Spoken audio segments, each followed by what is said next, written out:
Gledajte emisiju Uživanje u svakodnevnom životu sa Joyce Meyer. Dobrodošli.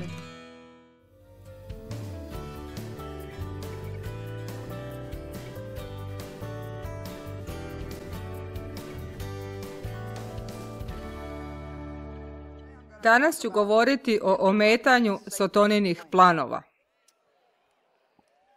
Đavo ima plan, ali mi imamo siguran, jednostavan način na koji možemo obustaviti njegove planove ako ćemo ga dosljedno se držati. Pogledajmo u Mateju 16. Mi imamo moć i autoritet. Božja moć je nevjerojatna. Pavao se molio za crkvu da spozna i razumije moć koja im je dostupna kroz Krista. Reći ću još jednom, ne moraš živjeti slabim, mlitavim, jadnim, očajnim, obeshrabrenim, pogaženim, jedva preživljavajućim životom.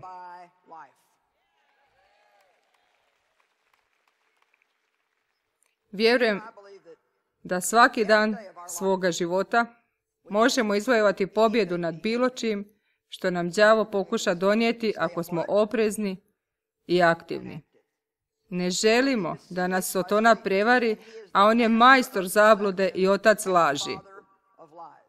Zato moramo ostati još oprezniji, agresivniji, budniji, biti spremni oduprijeti mu se, napasti ga i znati tko smo u Kristu Isusu.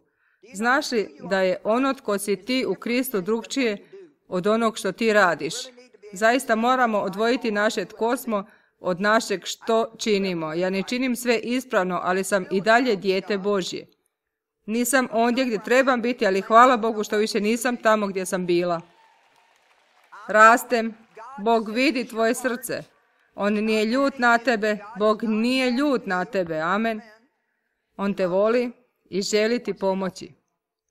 Sve što trebaš učiniti je zamoliti ga to. Matej 16. Isus je govorio Petru i rekao mu: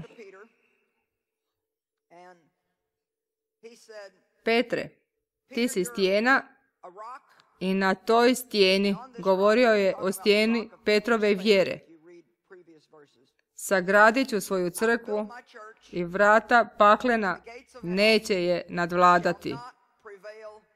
Volim ovo. Isus je rekao, bit će onako kako želim. Sagradit ću svoju crkvu i vrata paklena neće je nadvladati. Ali Bog radi kroz ljude.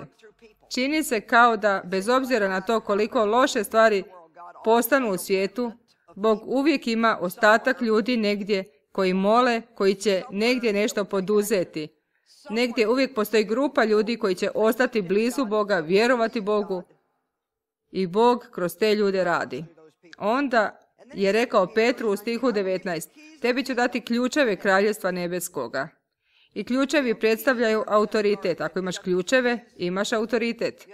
Postoji jedan ključ u našem uredu koji otvara sva vrata ondje i samo mala grupa ljudi ima taj ključ. Prema tome, oni imaju više autoriteta nego drugi ljudi koji nemaju taj ključ. Dakle, ključevi predstavljaju autoritet, predstavljaju moć. Tebi ću dati ključeve kraljevstva nebeskog, pa što god svežeš, proglasiš neprikladnim i nezakonitim, na zemlji bit će svezano na nebesima, a što god odriješiš, proglasiš zakonitim na zemlji, bit će odriješeno na nebesima. Volim proširenu verziju tog stiha jer je to stih koji mi ne kaže da mogu ići okolo i činiti što god ja hoću. Ako ti se nešto ne sviđa, riješi se toga. Ako ti se nešto sviđa, traži to. Ne radi se o takvom autoritetu. Ono što mi imamo je autoritet da djelujemo u Božje ime ovdje na zemlji. Dano nam je ime Isus jer mi predstavljamo Isusa. Ponekad znam reći nekome tko ide nešto napraviti. Ako bude kakvih problema, reci da radiš za mene. I to otvori neka vrata. Nije stvar u tome da sam ja nešto bitna, ali imam malo toga nečega. Što god to bilo, ima malo toga nečega. I to će otvoriti neka vrata. Ali mi imamo nešto toliko veće od bilo čijeg imena. Imamo ime Isus na svojoj strani.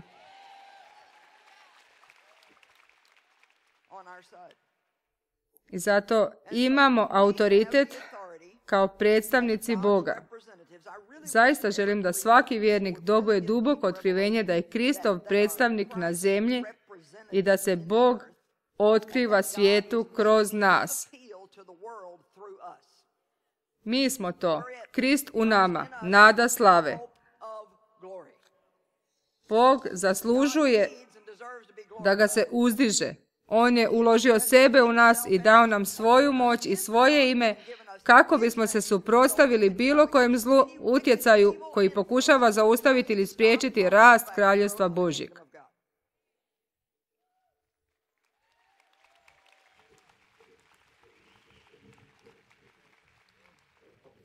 Čovječe, trebamo više poučavanja o tome tko smo i zašto smo ovdje.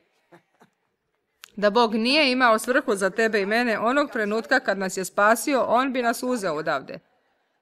Ostavio nas je ovdje s razlogom i to sigurno nije zato da bismo se pokušavali vući kroz život, čekali da dospijemo u raj i da budemo blagoslovljeni, iščekujući slavne dane. Nismo dobili moć i autoritet kako bismo činili što god hoćemo, već kako bismo činili volju neba koju možemo odriješiti ovdje na zemlji i ako ono što se događa na zemlji nije volja neba, onda to možemo svezati ovdje na zemlji. Amen.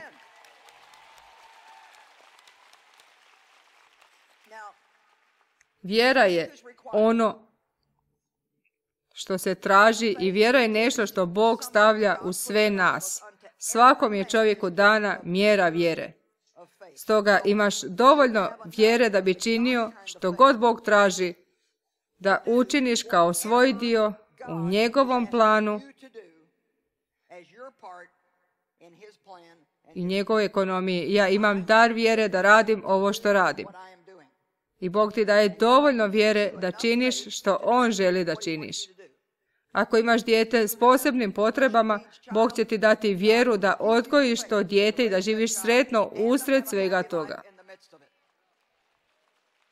Ako imaš težak brak, ali znaš da Bog ne želi da odustaneš od njega, imaš nadu za promjenu, onda imaš vjeru, Božju moć da budeš u toj situaciji i budeš sretan dok si u njoj.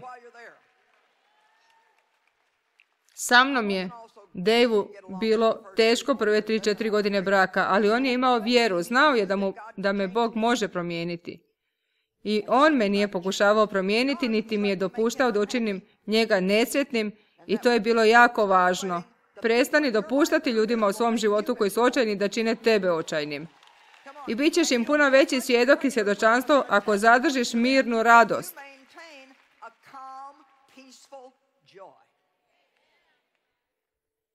Nemoj im samo govoriti o Isusu. Pokaži im Isusa. Nadam se da svi vi ovdje i oni koji gledaju putem TV-a možete srcem prihvatiti da imate dovoljno vjere i moći da činite što god želite u životu. Trebamo se riješiti izraza ne mogu. Od sada govorimo sve mogu u Kristu koji mi daje snagu. Mogu, a ne mogu. Vjerujem da, i ovo ne piše u Bibliji, ali vjerujem i ne vadim to iz konteksta, da su oni ključevi koji nam je Bog dao različite vrste molitvi.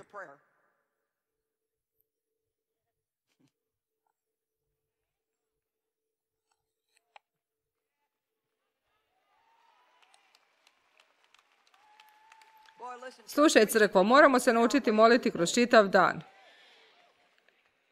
I morate se riješiti svog religioznog stava o molitvi ako želite učiniti molitvu poput disanja.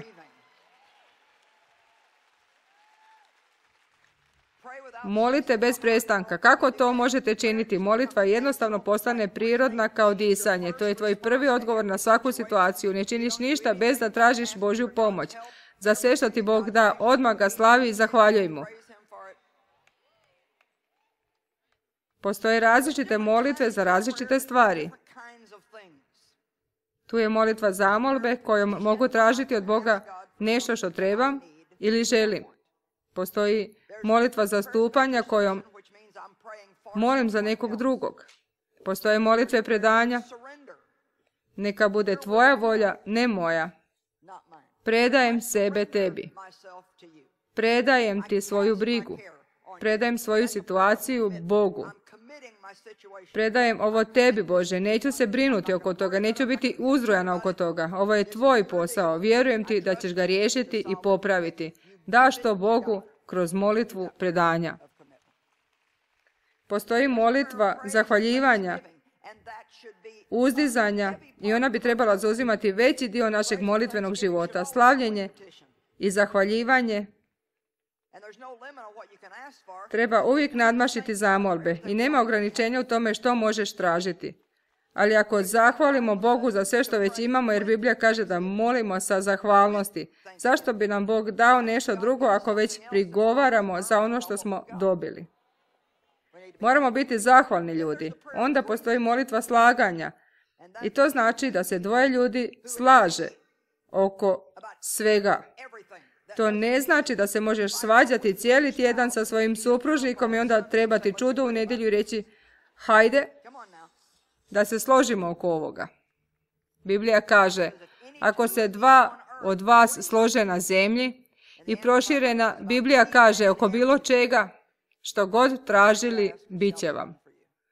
Ako imaš nekog s kim se moliš, neka to bude netko koga voliš, neka to bude netko kome ne pričaš iza leđa, neka to bude netko kome se diviš i koga poštuješ, neko s kime živiš u slaganju i čovječe, kad se vas dvoje sastanete, spojite ruke i molite. Zatim postoji ujedinjena molitva, kakvu smo mi imali sinoć, gdje se 1000 nas složilo oko više stvari. I to je onda eksponencijalno moćno kad se svi zajedno molimo. Vjerujem da je molitva način na koji remetimo đavlove planove. I zapravo, iako je molitva lijepa i mirna, mislim da je to jedna od najagresivnijih stvari koje možemo činiti u duhu. Ne moraš vikati da bi bio agresivan u duhu. Samo kažeš ne, odupirem ti se, ukoravam te, ne vjerujem u to, ti si lažac, skloni se od mene. Tako se odupireš neprijatelju. Kad te strah napadne, znaš riječ, otvori svoja usta i reci, neću se bojati, Bog mi nije dao duh bojažljivosti, već duh snage, ljubavi i razbora. Vjera je u nama, ali je moramo osloboditi, razumijete? Nije dovoljno da kažeš, ja sam žena vjere ili muškarac vjere. Ako ne oslobodiš svoju vjeru, moraš je osloboditi i vjerujem da našu vjeru možemo osloboditi na 3 načina. Kroz molitvu, kroz izgovaranje i kroz božanski inspirirano djelovanje. Kroz molitvu, kroz izgovaranje, priznanje tvojih usta je jako moćno ili kroz božanski inspirirano djelovanje. Kada slijediš vodstvo Duha Svetoga, oslobađaš svoju vjeru. Vjeruješ da je Božji način iznad tvoga načina i slijedit ćeš njega i činiti što ti on kaže da činiš, iako možda ne razumiješ. Život nekad uistinu može biti nasilan. Mislim da bi većina ljudi danas rekla da živimo u nasilnom društvu. Slušate o svakakvim stravičnim stvarima koje se redovno događaju. Čovjek misli da će na određenom poslu dočekati mirovinu i onda odjednom izgubi taj posao. Mladoj ženi s 3 djece dijagnosticiraju rak, tinejdžerica ostane trudna, u školi dođe do pucnjave i tako iznova i iznova. Uragan uništi grad i odjednom nečiji roditelji ili prijatelji nemaju dom. Trebamo im pomoći, ali osjećamo pritisak jer zapravo trebamo pomoći sebi. Nemamo dovoljno novca, što možemo učiniti, što... Ja mislim da je najgore pitanje, najgluplje pitanje koje možemo postaviti kad smo u nevolji, što mogu učiniti. Pitanje koje trebamo postaviti je što Bog može učiniti. Ne što ja mogu učiniti, već što Bog može učiniti. Čovjeku nije moguće, ali je Bogu sve moguće. Bog uvijek ima način. Bog uvijek ima plan. Bez obzira na to kako nasilno društvo postalo, mi možemo postati još nasilniji u duhu. Matej 11:12.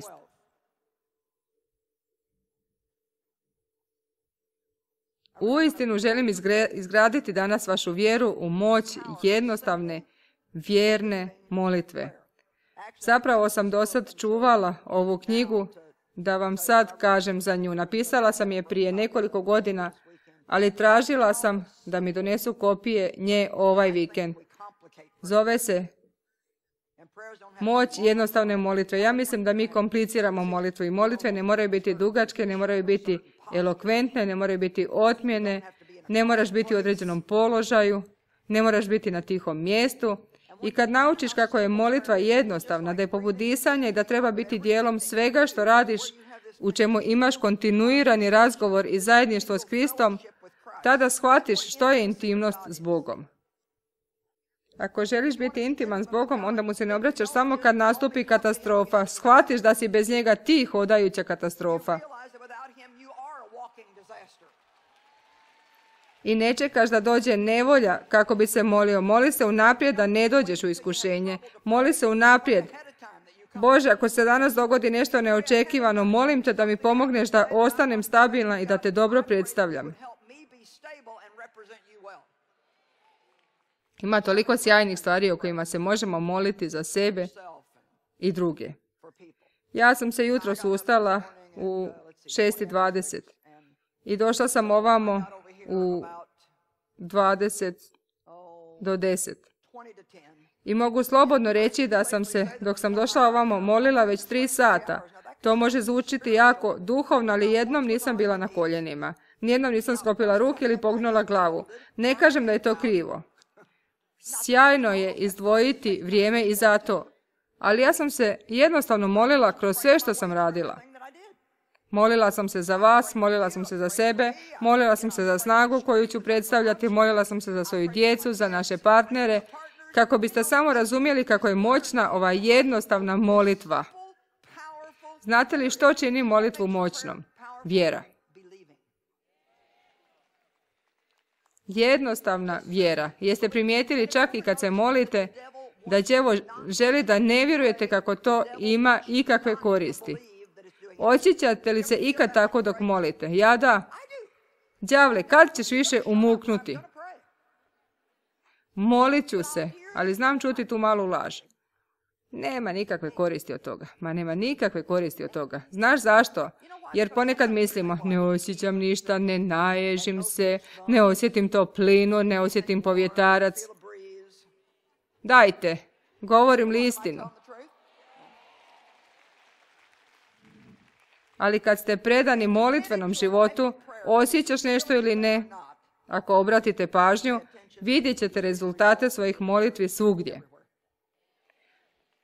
Zapravo, mogli biste voditi bilješke svaki put kad primijetite Božji odgovor na molitvu koju ste molili. Nekad Bog odgovori na njih nakon što ste vi već zaboravili da ste se molili.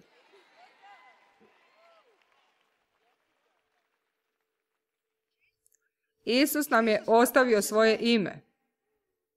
Sad možemo doći Ocu u njegovo ime. I proširena Biblija kaže da kad dolazimo Ocu u Isusovo ime, mi predstavljamo Bogu sve što je Isus. Kakvo moćno oružje. Svaki neuspjeh je molitveni neuspjeh. Mislim da mogu ići tako daleko i reći da je grijeh ne moliti se.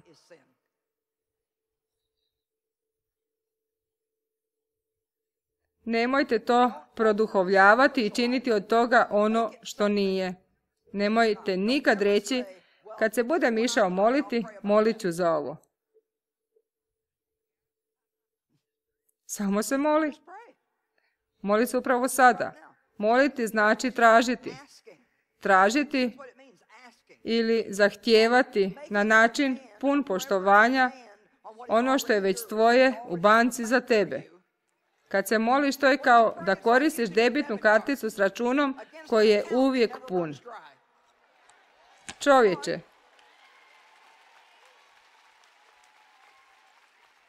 svi biste se uzbudili kad bi vam netko rekao, daću ti ovu debitnu karticu. Nema ograničenja u tome koliko je možeš koristiti. Koliko god je puta koristio, račun se ne troši. Bili bismo na bankomatu te banke svako malo.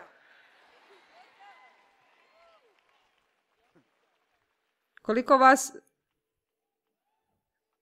treba ovo ohrabrenje u vezi molitve? Ponekad se radi o jednostavnim temeljnim stvarima koje mi napustimo, a tako su važne. Postoji moć u imenu Isus. Moć u imenu Isus. Čak kada primijetiš da te neprijatelj ometa, jednostavno reci Isus. To je dovoljno da ga se riješiš. Koristi ime Isus, govori ime Isus. Matej 11:12, volim ovo. Od dana Ivana Krstitelja sve do sada, kraljestvo je nebesko silovito napadano. Silni su oni koji ga prigrabljuju. Udio u kraljestvu Božjem silovito se i snažno grabi. Ako proučite ove dvije riječi silovito i silni, one znače različite stvari. To su dvije različite grčke riječi. Kraljestvo Božje je pretrpjelo napade od strane neprijatelja i njegovih demonskih sila. On uvijek napada Božje ljude, pokušavajući ih spriječiti da rastu, da budu poslušni, pokušavajući ih pokoriti, ali riječ silan znači energičan. Tako sam umoran. Trebam nekoga da me ohrabri. Znaš što, ako nemaš nikoga, sam se protresi u Gospodinu.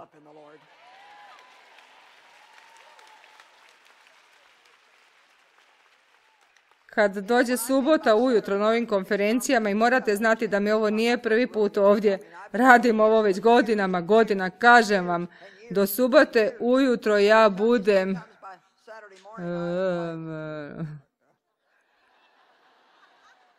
Kako od tog nereda dođem do ovog kako izgledam ovdje?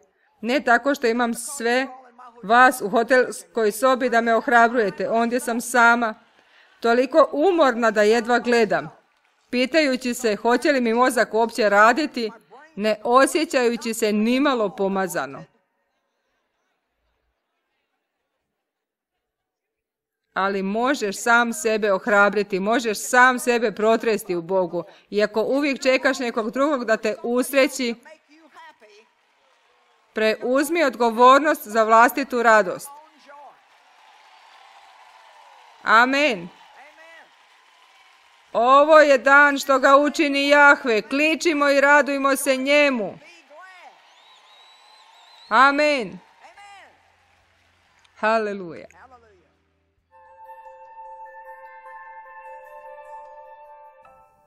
Hvala vam što gledate emisiju Uživanje u svakodnevnom životu sa Joyce Meyer. Ukoliko želite saznati više o našoj misiji da dijelimo Krista i volimo ljude ili želite dobiti besplatne materijale, molimo vas posjetite našu web stranicu. Pošaljite nam poruku e-poštom, nazovite nas ili pišite službi Joyce Meyer.